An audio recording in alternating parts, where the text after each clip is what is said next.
Hi everyone, welcome to the presentation. I'm Deepam and I'm super excited to share what we've been cooking up. Quick background, I've been spending my time messing with distributed systems, real-time sync, and peer-to-peer networks. You know, the kind of stuff that sounds impressive until someone actually asks you what it means, and then you just mumble something about the cloud. Anyway, today's episode is all about our distributed file system project, which I promise is way more exciting than whatever Netflix show you're about to binge next. Now, if you've ever wondered how Google or Dropbox handle millions of files without accidentally deleting the internet, you're in the right place. Spoiler, it's not magic. It's just an army of engineers fueled by coffee and existential dread. So, today we'll talk about what we did in week 1, what we actually managed to accomplish. Hint, no one cried. Yet. And what chaos awaits us in the weeks to come. All right, let's get into it. So week 1 was all about research, project scope, and high-level design, aka the preparation phase. Kind of like how Batman preps his gadgets before every fight.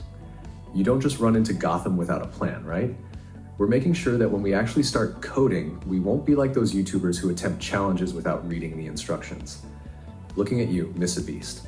So, what's this whole distributed file system thing, you ask? Well, think of it like a glorified version of Dropbox, except you get to be your own boss, and you're not selling your soul to big tech. It's the ultimate DIY file sharing network, where you can store, sync, and share files across multiple machines in real time. Basically, if Dropbox and GitHub had a baby raised by Google Drive, this would be it. And it'll have version control and peer-to-peer file sharing, nice and A. So it's faster than the latest Marvel movie spoiler hitting Twitter. Distributed file systems are like the Avengers of the tech world. They keep things running smoothly behind the scenes while we mortals go about our business. Your files are spread across different machines, which means no single point of failure. You can thank me later when your system doesn't crash during a critical Zoom meeting. It's like having Captain America's shield for your data. Reliable, strong, and slightly less patriotic. The first few days were spent on research and conceptualization, which is just a fancy way of saying we were Googling stuff and pretending to be super smart. It's a lot like that moment when you try to explain NFTs to your parents. It takes a while to figure out, but once it clicks, you feel like a genius. We studied the building blocks of distributed systems, real-time syncing, and file versioning, so we're not just making this up as we go along, unlike some politicians. We looked at distributed file systems like HDFS and the Google file system because, well, those guys know what they're doing. They've got replication mechanisms that would make Elon Musk jealous, and we're definitely borrowing some of their ideas. Honestly, if Google can do it, why can't we? It's not like they have an army of the world's best engineers or anything. Oh wait, now let's talk version control. If you've ever tried collaborating on a Google Doc and ended up with a file name like final score, final no, really final-v2, you know why this is important. Version control is like having a time machine for your files, so when someone accidentally deletes everything, you can go back and pretend it never happened. It's basically the Control-Z of the universe, except cooler. Of course, we had to brush up on networking basics because you can't just slap together a peer-to-peer network without knowing what TCP and UDP are. It's like trying to bake a cake without flour. Sure, it's possible, but the results are questionable. TCP is reliable, like sending a package with FedEx. UDP is more like throwing a paper airplane out the window and hoping it lands somewhere useful. Both are necessary, and both will be part of our masterpiece. And let's not forget security, because in 2024, if your system isn't secure, someone on Reddit will definitely let you know. We're making sure that all communication between peers is safe by using SSL's TLS encryption. It's like putting a lock on your door and then hiring Iron Man to guard it. No one's getting in unless they've got the right key or a really big Hulk-sized hammer. Now, for the nerds who love DevOps, yes, you exist, we've got you covered. We're using tools like Docker and Kubernetes to automate all the boring stuff like building, testing, and deployment. It's kind of like setting your laundry on a timer so you don't forget about it, except this timer prevents costs thousands of dollars. Yeah, we're basically adulting with code. After all that research, we had to define the project scope. This is where we draw the line on what we're building so we don't end up like every Kickstarter project that promises flying cars but delivers a glorified drone. Scope is key, people. It's like going to Target with a shopping list. You're less likely to walk out with a cart full of stuff you didn't need but totally wanted. The project scope document is like our project's Bible, except instead of divine wisdom, it's filled with deadlines, deliverables, and features we swear we're going to stick to. It keeps us on track, prevents scope creep, aka the enemy of all projects, and makes sure we don't accidentally build Skynet in the process. We're focusing on 3 key features: real-time synchronization, version control, and peer-to-peer file sharing. Real-time sync is like magic. It ensures that when one person makes a change, everyone else sees it instantly. No more yelling at your teammate for updating the wrong file. Version control is like having a safety net. If something goes wrong, just roll back to an earlier version and act like nothing ever happened. And peer-to-peer file sharing is just good old-fashioned file transfers without relying on some faceless corporation. Add in SSL TLS encryption and we're practically Fort Knox. But it's not all rainbows and unicorns. We also had to think about non-functional requirements, like performance and scalability.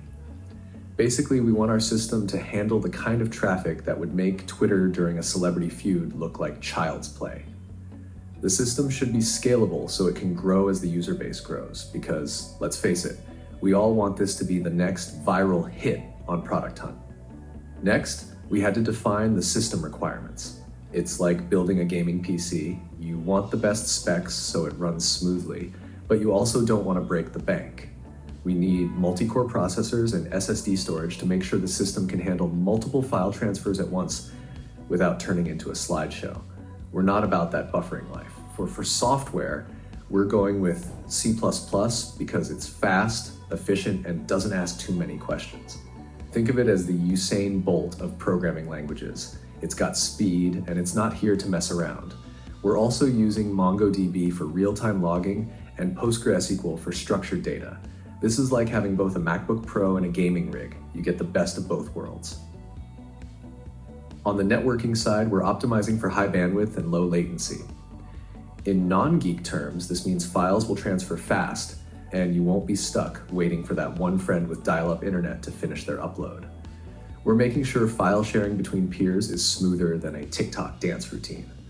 For the DevOps crowd, we're using tools like Jenkins or GitLab CI/CD for continuous integration and deployment. These are like the Gordon Ramsay of coding. They'll scream at you if something's wrong, but you'll thank them later when your system works flawlessly. It's basically automation with an attitude. Once we had the scope and requirements locked down, it was time for the high-level design, aka the part where we turn vague ideas into actual plans.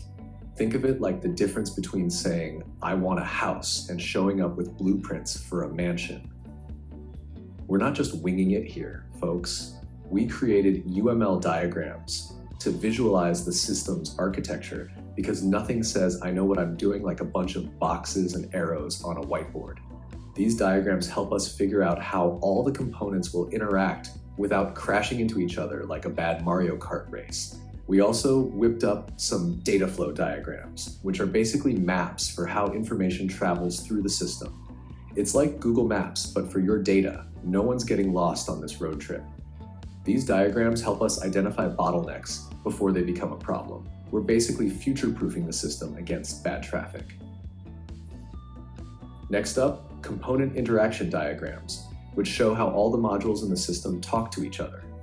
Think of it like a well-organized group chat where no one's spamming memes, though that would be fun.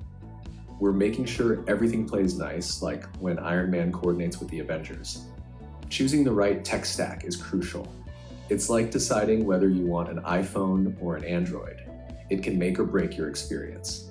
We're sticking with C++ for the core system because it's fast, but we might throw in some Python or Go for side quests. It's like bringing a Swiss Army knife to a coding battle, always prepared. For databases, we're using PostgreSQL for structured data like user accounts and file metadata, and MongoDB for real-time logging. PostgreSQL is the neat freak librarian keeping everything in order, while MongoDB is the cool, laid-back friend who knows what's happening right now. Together, they're the dynamic duo your data deserves. On the DevOps side, we're containerizing the system with Docker and Kubernetes. It's like packing all your code into neat little boxes that you can stack and ship anywhere. These tools make it easy to deploy updates without breaking everything. Kind of like Tetris, but with fewer pieces and more victory. For the client side, we're designing a user interface so simple that even your grandma could sync her files without accidentally uploading her cat photos to the wrong folder. The goal is for the client to be smooth, responsive, and not annoyingly slow, because who has time for lag in 2024? On the server side, we're creating a system that's basically the project manager of the whole thing. It'll manage metadata, user accounts, and peer connections, making sure everything runs smoothly. Think of it as the traffic cop that keeps your files from crashing into each other. Finally, we mapped out how MongoDB and PostgreSQL will work together. MongoDB will handle the fast-paced action like a sports commentator hyped up on Red Bull, while PostgreSQL is the referee, keeping everything structured and on point. Together, they're unstoppable. And that, folks, is week 1 in a nutshell. Thanks for hanging out with me through all the tech talk and terrible jokes. Stay tuned for next week's update, same time, same bad humor. See you then.